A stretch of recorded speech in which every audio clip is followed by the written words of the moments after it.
இல்லை ஃபோன் அடிச்சா ஃபோன் நாய் கொடுக்குறதுனா ஃபோன் அடிச்சு ஃபோன் எடுக்க மாட்டேங்குது.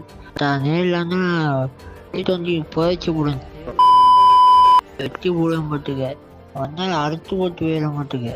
நம்ம டாக் லவர்ஸ் ஐடியில் 2 நம்பர் கொடுத்துருக்கோம். அதுலேயே அவங்க என்னென்னா உங்களுக்கான சந்தேகங்களுக்கு தீர்வு சொல்லியாங்க. இன்னும் உங்களுக்கு அதில் என்னென்னா திருப்தியான பதில் கிடைக்கலன்னா வாட்ஸ்அப்பில் மெசேஜ் பண்ணுங்க.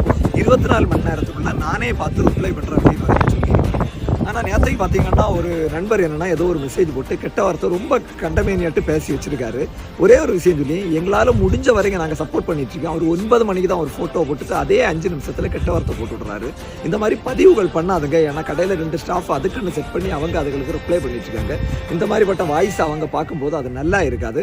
நைட்டு அவர் பேசின பதிவு பார்க்கும்போது போதையில் பேசின போல இருக்குது. சரி ஓகே, காலையில் தான் கிளியர் ஆகிருப்பாருன்னு காலையில் பேசலான்னு பார்த்தா ஆணவ போதையில் பேசின மாதிரி இருக்குது. திரும்பவும் சொல்கிறேன் தம்பி, இன்னொரு